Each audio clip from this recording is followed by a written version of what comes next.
إن الحمد لله نحمده ونستعينه ونستغفره ونؤمن به ونتوكل عليه ونعوذ بالله من شرور أنفسنا ومن سيئات أعمالنا من يهده الله فلا مضل له ومن يضلله فلا هادي له وأشهد أن لا إله إلا الله وأشهد أن محمدا عبده ورسوله أما بعد فإن أصدق الحديث كتاب الله وخير الهدي هدي محمد صلى الله عليه وسلم وشر الأمور محدثاتها وكل محدثة بدعة وكل بدعة ضلالة وكل ضلالة في النار.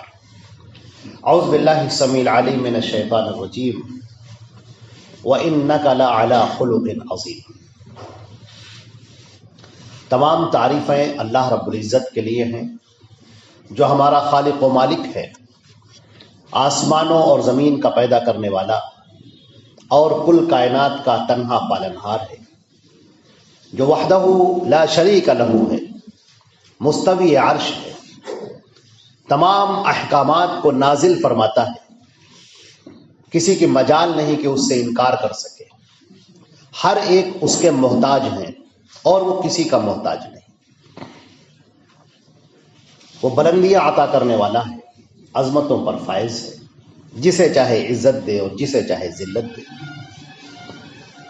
اس کے کارخانے قدرت میں کسی کا دخل نہیں ہے۔ الا لہ الخلق والامر، سن لو اسی کا کام ہے پیدا کرنا اور اسی کا کام ہے اس دنیا کو چلانا۔ من ذا الذی یشفع عنده الا باذنہ، کس کی مجال ہے کہ اس کے سامنے اپنی زبان کھول سکے سوائے یہ کہ وہ جس کو اجازت دے۔ اللہ کی حمد و ثنا کے بعد درود اور سلام ہو حضرت محمد مصطفیٰ صلی اللہ علیہ وسلم جو خاتم النبیین ہیں، سید الاولین والآخرین ہیں۔ آپ کی ذات پر اللہ نے شریعت کو مکمل کر دیا۔ اللہ نے فرمایا الیوم اکملت لکم دینکم، آج کے دن میں نے تمہارا دین مکمل کر دیا۔ واتممت علیکم نعمتی، اور اپنی نعمت تم پر تمام کر دی۔ ورضیت لکم الاسلام الدین، اور میں دین اسلام سے راضی ہو گیا۔ اللہ نے دوسری جگہ پر ارشاد فرمایا وَمَن يَبْتَغِي غَيْرَ الْإِسْلَامِ دِينًا فَلَن يُقْبَلَ مِنْهُ، اب اگر کوئی دین اسلام کے علاوہ کوئی اور طریقہ لے کر آئے گا تو وہ قابل قبول نہ ہوگا۔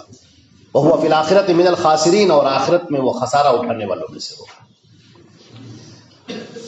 اللہ کی رحمتیں اور برکتیں ہوں تمام صحابہ کرام پر، تمام صحابیات پر اور کل مومنین و مومنات پر۔ حضرات گرامی، میں نے قرآن پاک کی ایک آیت تلاوت کی ہے، سورہ قلم کی آیت ہے، آیت نمبر 4۔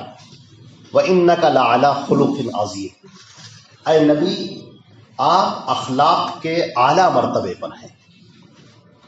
نبی کریم صلی اللہ علیہ وسلم کو یہ بات اس لیے بیان کی گئی تاکہ آپ کی امت اس بات کو اچھی طرح سے سمجھ سکے کہ کار نبوت میں بہت بڑا دخل حسن اخلاق کا ہے۔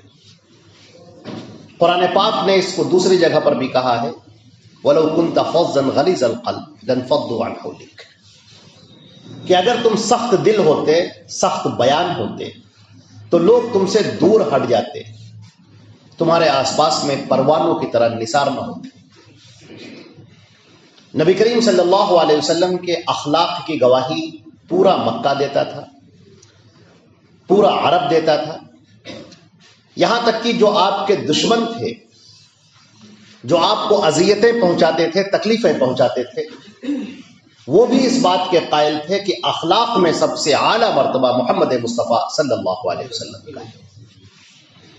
صحابہ کرام نے جو آپ کی صفات بیان کی ہیں، ان صفات میں سے یہ ہے کہ ما کان متفحشا ولا فاحشا، کبھی آپ نہ گندی باتیں کرتے تھے اور نہ کبھی بتکلف باتیں کرتے تھے۔ آپ صلی اللہ علیہ وسلم کا معاملہ یہ تھا کہ اللہ کے رسول صلی اللہ علیہ وسلم ترش رو بالکل نہیں تھے۔ کسی کو دیکھ کر منہ بنا لینا، غرور کا مظاہرہ کرنا، تکبر کا مظاہرہ کرنا، سامنے والے کو حقیر سمجھنا یا حقارت سے دیکھنا، یا سخت الفاظ کے ساتھ تندخوئی کا مظاہرہ کرنا، یہ نبی کریم صلی اللہ علیہ وسلم کی صفات میں بالکل نہیں تھا۔ اب تاریخ کا ہم ایک عظیم واقعہ بلکہ ٹرننگ پوائنٹ آپ کے سامنے ہم بیان کرتے ہیں۔ اللہ کے نبی صلی اللہ علیہ وسلم مکہ مکرمہ میں دعوت دے رہے ہیں، یہاں تک کہ زمین آپ پر تنگ کر دی گئی۔ اللہ کے حکم سے آپ نے مدینے میں ہجرت فرمائی، آپ کے ساتھ جو مسلمان تھے وہ بھی مدینے میں آ گئے۔ اب مسلمانوں کے خلاف قریش نے پروپگنڈا شروع کر دیا کہ یہ مسلمان ایسے ہیں اور ایسے ہیں۔ خود نبی کریم صلی اللہ علیہ وسلم کے بارے میں بری بری باتیں پھیلانی شروع کر دی۔ خیر، یہ ایک طرف چل رہا تھا، حق کی دعوت ایک طرف چل رہی تھی۔ اللہ کے نبی صلی اللہ علیہ وسلم اور تمام مسلمان صحابہ کرام اسلام کو پھیلانے میں بالکل لگے ہوئے تھے، جی جان سے لگے ہوئے تھے، دعوت میں، تبلیغ میں، اسلام کو پیش کرنے میں، توحید کو پیش کرنے میں جی جان سے لگے ہوئے تھے۔ اسی درمیان میں مسلمانوں کے ساتھ کفار کی جنگیں بھی ہوئی۔ انہوں نے یہ چاہا کہ مسلمانوں کو نیست و نابود کر دیا جائے۔ اپنے طاقت کے نشے میں، غرور کے نشے میں کفار کا لشکر اٹھا پورا کا پورا، اور مدینے کی طرف اس نے رخ کیا، اور یہ کہتے ہوئے کہ اب ہم مدینے کی اینٹ سے اینٹ بجا دیں گے، یا تو تم لوگ محمد کو اور ان کے ساتھیوں کو ہمارے حوالے کر دو، ورنہ پورا مدینہ ہم ویران کر کے چھوڑیں گے۔ اور ظاہر سی بات ہے کہ اب اس مقابلے کے لیے پھر اللہ کے رسول صلی اللہ علیہ وسلم نکلے۔ آپ کے ساتھ میں کل 313 لوگ، ہتھیار بھی پورے نہیں، 2 گھوڑے تھے، 8 تلواریں تھیں۔ کسی کے پاس نیزہ ہے تو برچھی نہیں ہے، کسی کے پاس برچھی ہے تو تلواریں نہیں ہیں، کسی کے پاس تلوار ہے تو زرہ پر نہیں ہے۔ جس حال میں تھے بہرحال وہ کفر کے مقابلے پر کھڑے ہو گئے، اور اللہ نے نصرت فرمائی، مدد ہوئی۔ کفار کے بڑے بڑے لوگ مارے گئے، قتل کر دیے گئے۔ اللہ نے انہیں ذلیل اور خوار کیا، اور یہ دکھا دیا کہ مسلمانوں کی قوت کا جو راز ہے وہ اللہ رب العزت سے وابستہ ہے۔ اس کے بعد پھر اور بھی جنگیں ہوئی، یہاں تک کہ یہ جنگ ہوتے ہوتے کفار مکہ تنگ آ گئے، اور ان کو ایسا لگنے لگا کہ اب ہم ان سے جنگ میں جیت نہیں سکتے، مگر اپنے ہار کا بھی اقرار کرنا ان کے لیے بہت مشکل تھا۔ نبی کریم صلی اللہ علیہ وسلم حج کے لیے چلے، عمرہ کے لیے چلے۔ پوری دنیا سے لوگ آتے تھے مکہ مکرمہ میں عمرہ کرنے کے لیے۔ اللہ کے نبی صلی اللہ علیہ وسلم بھی چلے، ہدی کے جانوروں کو سامنے رکھا، احرام پہنے ہوئے، اور جیسے ہی حدیبیہ کے مقام پر آپ پہنچتے ہیں آپ کو روک دیا جاتا ہے۔ نبی کریم صلی اللہ علیہ وسلم نے اپنا وفد بھیجا، کہا کہ میں صرف عمرہ کرنے آیا ہوں، ہم کوئی جنگ کرنے نہیں آئے ہیں، صرف عمرہ کرنے آئے ہیں، عمرہ کریں گے اور کر کے چلے جائیں گے۔ انہوں نے کہا نہیں، آپ یہاں داخل نہیں ہو سکتے، ہرگز نہیں، آپ واپس جائیں۔ بڑی شرطیں رکھی۔ اللہ کے نبی صلی اللہ علیہ وسلم خاموش رہے۔ ایک معاہدہ طے قرار پایا، لکھا گیا۔ اس معاہدے کی ایک شق یہ تھی کہ اب ہم اور آپ دونوں جنگ نہیں کریں گے، ہمارے آپ کے بیچ میں اب کوئی جنگ نہیں ہوئی، اور ایک دوسرے سے ملیں گے، تجارتی معاملات میں ایک دوسرے کو روکیں گے نہیں۔ اگر کوئی سامان خریدنا چاہے، بیچنا چاہے تو آپ اسے روکیں گے نہیں۔ مدینے کی طرف سے جو راستہ جاتا ہے اس کو مسلمان روکیں گے نہیں، مسلمانوں کا جو راستہ ادھر مکے سے ہو کر جاتا ہے ادھر کوئی روکے گا نہیں، روک ٹوک نہیں ہوگی، تجارت آرام سے لوگ کریں گے۔ اور بھی شقیں تھیں، ان میں سے ایک شق یہ بھی تھی کہ اگر کوئی مسلمان مدینے سے مکے آ جائے گا اور اپنا مذہب بدل دے گا، مرتد ہو جائے گا، تو ہم یہاں مکے میں اس کو رکھیں گے، لیکن اگر مکے کا کوئی آدمی مسلمان ہو کر چلا جائے گا تو آپ کو اسے واپس کرنا پڑے گا۔ یہ بڑی ذلت آمیز چیزیں تھیں، لیکن اللہ کے نبی نے اس کو اقرار کیا، کہا ٹھیک ہے۔ حضرت عمر رضی اللہ تعالیٰ عنہ اور دیگر صحابہ کرام سب چیخ اٹھے، کہنے لگے اللہ کے رسول ہم لوگ کیا حق پر نہیں ہیں؟ ہم لوگ کیا درست نہیں ہیں؟ انہوں نے کہا بالکل ہم حق پر ہیں۔ کہا تو پھر یہ دب کر ذلت کے ساتھ صلح کیوں کی جا رہی ہے؟ نبی کریم صلی اللہ علیہ وسلم نے فرمایا کہ اللہ کا یہی حکم ہے، انا فتحنا لک فتحا مبینا، ہم نے تم کو فتح مبین عطا کر دی۔ حضرت عمر رضی اللہ تعالیٰ نے حیرت سے پوچھا اللہ کے رسول کیا یہ فتح مبین ہے، یہ کھلم کھلا فتح ہے؟ نبی کریم صلی اللہ علیہ وسلم نے فرمایا کہ ہاں یہ کھلم کھلا فتح ہے۔ اس وقت لوگوں کی سمجھ میں نہیں آیا، صحابہ کرام کی سمجھ میں نہیں آیا کہ ہم اتنا دب کر صلح کر رہے ہیں، ذلت آمیز شرطوں کے ساتھ صلح کر رہے ہیں، اور قرآن پاک اس کو فتح مبین کہہ رہا ہے، مگر کچھ ہی دنوں کے بعد یہ ظاہر ہونا شروع ہو گیا کہ قرآن پاک نے جو کہا تھا وہ بالکل درست تھا۔ اب اس کی وجہ سامنے آ گئی کہ وہ کفار عرب کے لوگ جن کے مسلمانوں کے خلاف جو پروپگنڈا پھیلائے ہوئے تھے، مسلمان ایسے ہیں اور ایسے ہیں اور ایسے ہیں، اب منڈی میں، بازاروں میں ان کے ساتھ روابط شروع ہوئے، لین دین شروع ہوا، ان کا معاملہ شروع ہوا، اب اٹھنا بیٹھنا شروع ہوا، ایک دوسرے سے ملنا، اپنی باتیں کہنا، ان کی باتیں سننا شروع ہوا، اور مسلمانوں کے اخلاق اعلیٰ درجے کے۔ تاریخ نے یہ بتایا ہے کہ صلح حدیبیہ کے درمیان میں جتنے لوگ اسلام لائے ہیں اس سے پہلے اتنے اسلام نہیں لائے تھے، اس لیے کہ مسلمان با اخلاق ہیں، ان لوگوں کو پتہ ہی نہیں۔ مسلمان سچے ہیں، وہ جھوٹ نہیں بولتے ہیں، وہ اعانت کرتے ہیں، مدد کے لیے تیار رہتے ہیں، ان کی زبان انتہائی شیریں ہے، ان کے پاس حق کا پیغام ہے، مگر ان لوگوں کو تو روکا جاتا تھا ملنے سے۔ لہذا جب یہ بند ٹوٹ گیا اور انہوں نے ملنا جلنا شروع کر دیا مسلمانوں سے، تو پھر ان کی ذہن کی دنیا بالکل بدل گئی، ذہن میں ان کے انقلاب آ گیا، اور انہوں نے کہا کہ مسلمانوں کا یہ معاملہ ہے، یہ تو اس قدر اچھے ہیں، اس روئے زمین پر ان سے زیادہ بہتر اور عمدہ لوگ نظر ہی نہیں آتے۔ لہذا لوگوں نے کثرت سے اسلام قبول کرنا شروع کیا۔ میرے عزیز بھائیوں، یہ جو برکت تھی، نبی کریم صلی اللہ علیہ وسلم نے جو صحابہ کو پروان چڑھایا، ان کی جو اعلیٰ درجے کی تربیت فرمائی، وہ تربیت اعلیٰ اخلاق پر تھی، اعلیٰ معیار پر تھی، لہذا لوگ ان سے متاثر ہوئے، ان کی زندگی کا، ان کا رکھ رکھاؤ، ان کا اٹھنا بیٹھنا، ان کی باتیں، ان کی گفتگو، ان کا بیہیو، ہر چیز نے ان کے اوپر اثر ڈالا، اور اس کا نتیجہ یہ ہوا کہ لوگ اسلام میں داخل ہونا شروع ہو گئے۔ یہ اخلاق کی اس قدر اہمیت ہے، پوری دنیا میں جو اخلاق پھیلا، وہ جو اسلام پھیلا وہ اسی اخلاق کی وجہ سے پھیلا۔ مصر کے اندر صحابہ کرام کا جب لشکر گیا ہے اور انہوں نے خیمہ لگایا، عمرو بن العاص رضی اللہ تعالیٰ عنہ اس کے کمانڈر تھے، مصر کے لوگوں نے اپنے دروازے بند کر لیے، بازار سناٹے میں ہو گئے، یہاں تک کہ وہ جو لشکر تھا وہ اب تیار تھا کہ اب مقابلہ ہونے والا ہے، کل میں یا پرسوں میں۔ ادھر مسلمان بھی تیار تھے، مسلمان اس بات کا انتظار کر رہے تھے کہ ان کی طرف سے حملہ ہو تو ہم پھر جواب دیں۔ اسی بات پر ایک ہفتہ گزر گیا، مسلمان کوئی پہل نہیں کر رہے ہیں، لشکر موجود ہیں مسلمانوں کے، لیکن حملہ نہیں کر رہے ہیں۔ مسلمان اس انتظار میں تھے کہ یہ کفر پہلا تیر چلائے، حملہ کرے تو پھر ہم مقابلہ کریں۔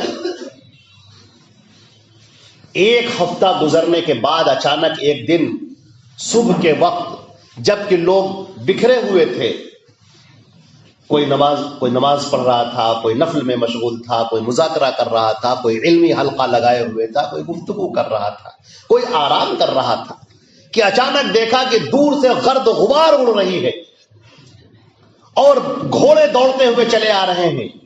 جیسے ہی جو پہرے دار تھے انہوں نے دیکھا اور فوراً انہوں نے آواز لگائی اور کہا کہ لشکر تیار ہو جائے جنگ کے لیے، کیونکہ شاید حملہ ہونے جا رہا ہے۔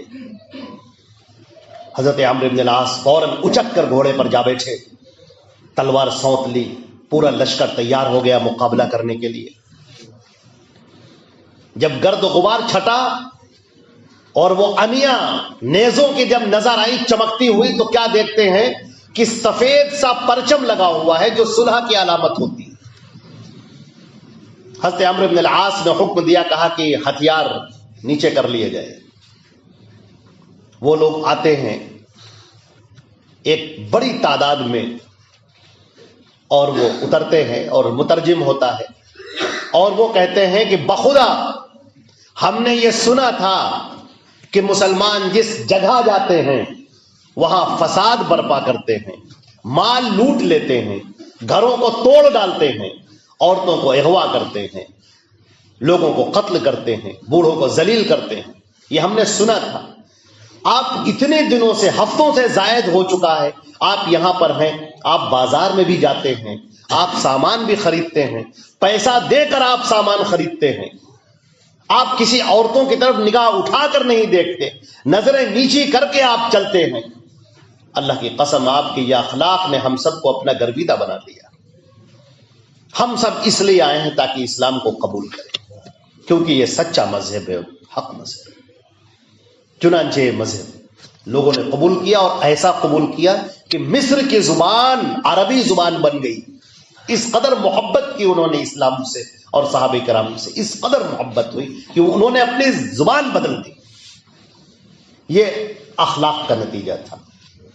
اگر مسلمانوں کے اخلاق درست ہوتے، سخت ہوتے، وہ دھوکہ دینے والے، جھوٹ بولنے والے، خیانت کرنے والے ہوتے، تو آج یہ عالم نہ ہوتا.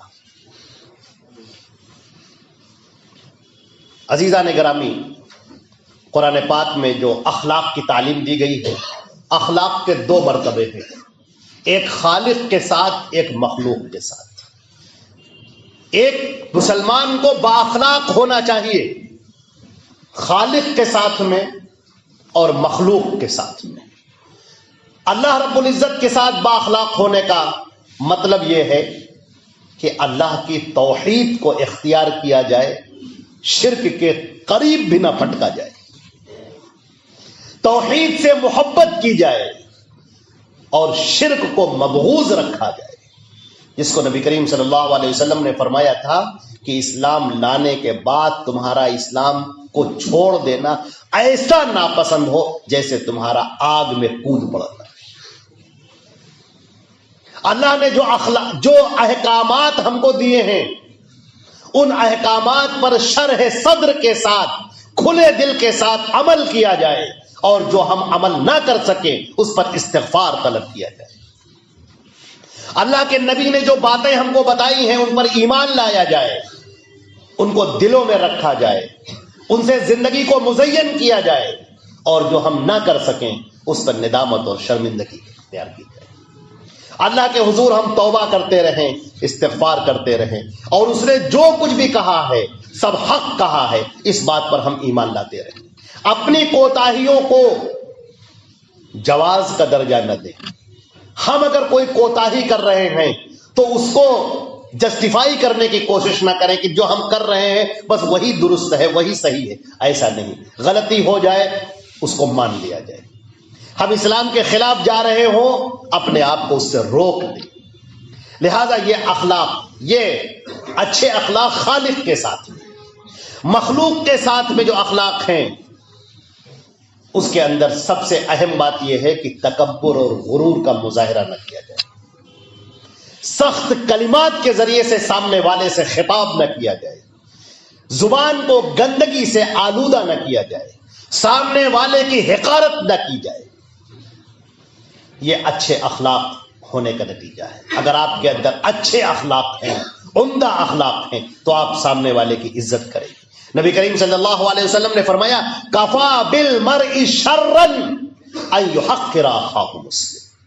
ایک مسلمان کے برا ہونے کے لیے اتنا کافی ہے کہ وہ اپنے بھائی کو حقارت سے دیکھ رہا ہو، تحقیر کر رہا ہو. اللہ نے اگر آپ کو بڑا مرتبہ دے دیا ہے، دولت دے دی ہے، عمدہ گاڑیاں دے دی ہیں، عالی شان گھر دے دیا ہے، تو اس کا یہ مطلب نہیں ہے کہ آپ پھر زمین پر چلنے والوں کو یا اور جو غریب لوگ ہیں، مفلس لوگ ہیں، ان کو آپ حقیر سمجھنا شروع کر دیں. ان کے بغل میں کھڑے ہونا آپ کو پسند نہ ہو، ان سے باتیں کرنا آپ کو پسند نہ ہو، شادی بیاہ میں ان کو بلانا آپ پسند نہ کریں، ان کے ساتھ کھڑے ہو کر آپ کو گفتگو کرنا پسند نہ ہو، دسترخوان پر ان کے ساتھ بیٹھنا آپ پسند نہ کریں، اور جب وہ آپ سے گفتگو کریں تو آپ اپنے چہرے کو بنا کر اور اپنے غرور اور نخوت کا اظہار کرتے ہوئے ان سے گفتگو کریں. یہ چیز پسندیدہ نہیں ہے. اللہ کے نبی صلی اللہ علیہ وسلم نے فرمایا کہ سب سے اچھے اخلاق، سب سے اچھے لوگ کون سے ہیں؟ دیکھیے حضرت عبداللہ ابن عمر رضی اللہ تعالی عنہما فرماتے ہیں، نبی کریم صلی اللہ علیہ وسلم نے فرمایا، صحیح بخاری کی روایت ہے، ان من خیارکم احسنکم اخلاقا. تم میں سب سے بہتر وہ لوگ ہیں جن کے اخلاق سب سے اچھے. جن کے اخلاق سب سے اچھے، تم میں سب سے بہتر وہ لوگ ہیں، اللہ کو پسندیدہ لوگ، اللہ تعالیٰ جن سے محبت رکھنے والا ہے، جن کو پسند فرماتا ہے، وہ ہیں جو اچھے اخلاق سے متصف ہے۔ نبی کریم صلی اللہ علیہ وسلم کا ارشاد ہے، حضرت عبداللہ ابن عمر رضی اللہ تعالیٰ عنہ اس کے راوی ہیں، اور مسند احمد کی روایت ہے، اور الادب المفرد کی روایت ہے، جو امام بخاری رحمۃ اللہ علیہ کی کتاب ہے، کیا میں تمہیں اس شخص کے بارے میں نہ بتاؤں جو میرے نزدیک سب سے زیادہ محبوب اور بروز قیامت میرے سب سے قریب ہوگا؟ صحابہ کرام خاموش رہے۔ آپ نے یہ بات 3 مرتبہ دہرائی۔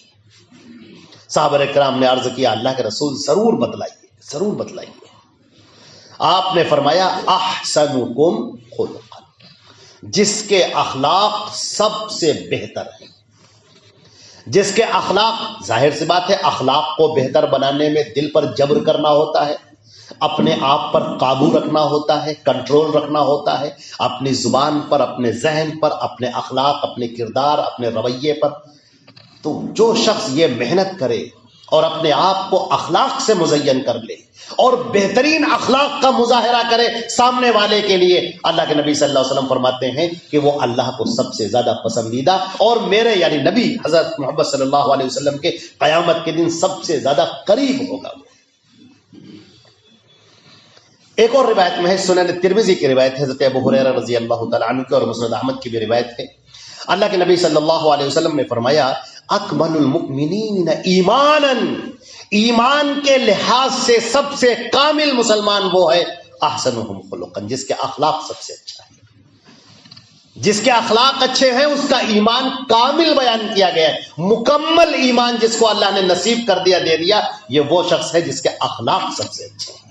اب ذرا آپ بتائیں، نماز بھی آدمی پڑھ رہا ہے، روزے بھی رکھ رہا ہے، تسبیح بھی پڑھ رہا ہے، ذکر و اذکار بھی کر رہا ہے، لیکن لوگوں کے ساتھ برا سلوک کر رہا ہے، زبان اس کی گندی ہے، گالیاں زبان پر دے رہا ہے، برا بھلا کہہ رہا ہے، اس سے لڑا جا رہا ہے، اس سے لڑا جا رہا ہے، چھوٹی چھوٹی باتوں پر لڑا جا رہا ہے، برداشت نام کی کوئی چیز نہیں ہے، اس انسان کے ایمان میں کمی ہے، یہ مکمل ایمان والا نہیں ہے۔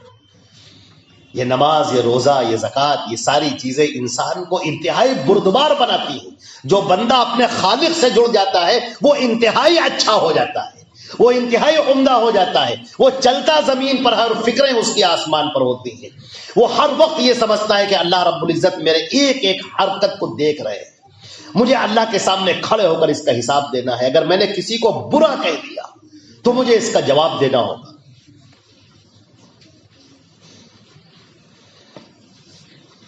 ایک اور روایت میں یہاں تک آتا ہے کہ اخلاق حسنہ بہت ساری نفلی عبادتوں سے بڑھ کر ہے، بہتر ہے۔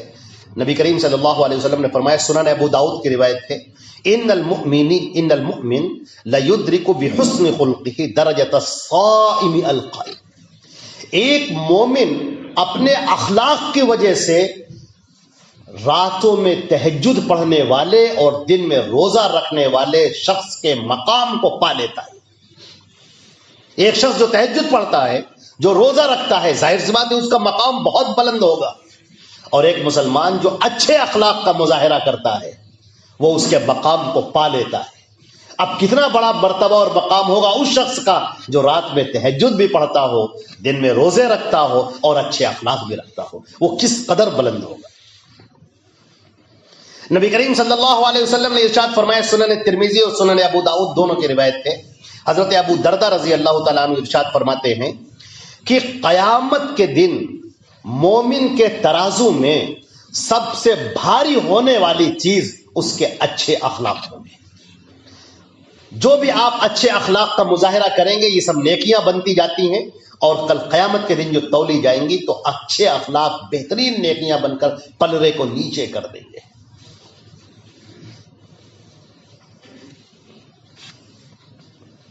ایک اور روایت ہے، ایک بار نبی کریم صلی اللہ علیہ وسلم نے ترمذی کی روایت ہے، مسند احمد کی روایت ہے، اور عبداللہ ابن مسعود رضی اللہ تعالیٰ عنہ اس کے راوی ہیں، ایک مرتبہ نبی کریم صلی اللہ علیہ وسلم نے صحابہ کرام سے سوال کیا کہ کیا میں تمہیں اس شخص کے بارے میں نہ بتاؤں جس کے اوپر جہنم حرام کر دی گئی؟